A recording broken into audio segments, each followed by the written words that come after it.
our calf barn, which we built it about 3 years ago.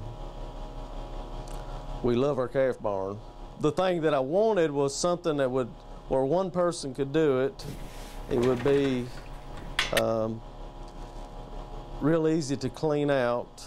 We wanted individual pens. I mean, and we bed with sawdust, and we have curtains on both sides. We can keep them out of the wind, and we can keep them dry. They're real easy to feed. We bucket feed them. We don't bottle feed them, and it'll hold 84 calves. And I mean, one person could go up there and feed 84 calves in an hour, hour and a half. We try to get 2 bottles of colostrum down on that first feeding, which is a gallon of milk. After that, we just put them on we're on an accelerated milk, Cows Match milk that we've been feeding for 3 or 4 years. We love it. It's like I said, it's a 28% protein. You feed them a lot more of it. And then after we wean them, we got them in groups of 3.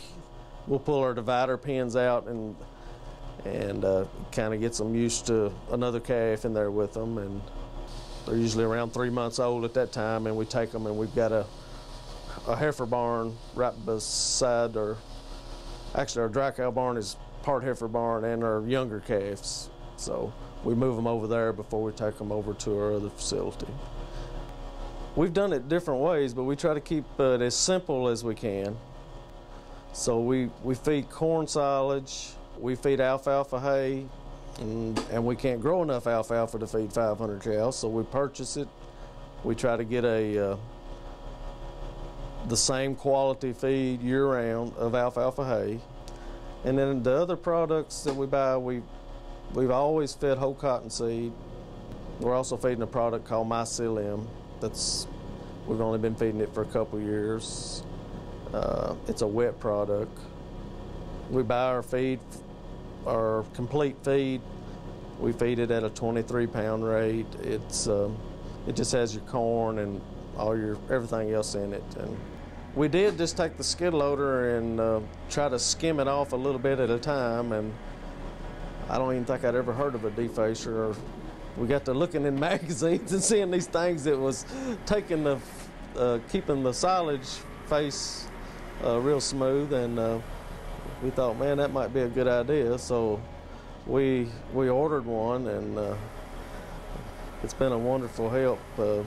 You can knock down just as much silage as you need for that one feeding, and we have no waste whatsoever. And I said the 2 best things we've ever bought here is a defacer and a side shooter, bed or sawdust. And you know, the fresher the feed, the better. I mean, and we try to feed we feed 4 different batches a day, so we try to spread that out, and where cows have fresh feed as all during the day. As far as quality is your PI and your SPC, standard plate count.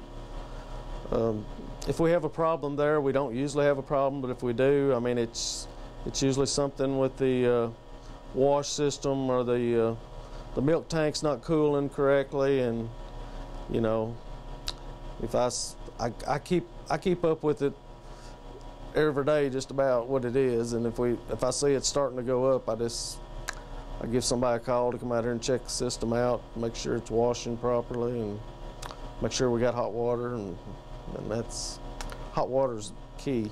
We're on DHIA, PC Dart.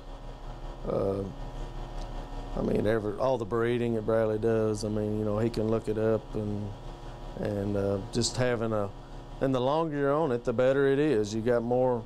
You know, we've got records back, you know, ever since we've been on it, and now it's really wonderful. You get a lot of lifetime milks on cows. And I won't tell about one cow. I got one cow that's up to about 270,000 lifetime milk now, and that's and you know, just, you know, it's nice to have that. Plus, you know, you just can't manage a dairy without it. I mean, I would recommend it. I recommend it to a lot of people. You know, get on DHIA, and I would recommend it to anybody.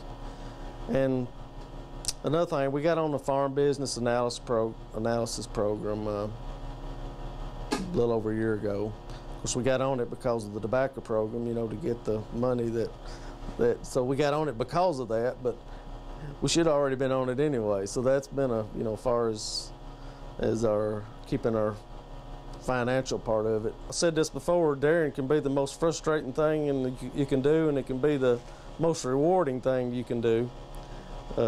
It's pretty rewarding when you get your cows up to 80+ pounds and it seems like everything's just clicking, and 3/8 butter fat and cows giving 80 pounds. That's very rewarding.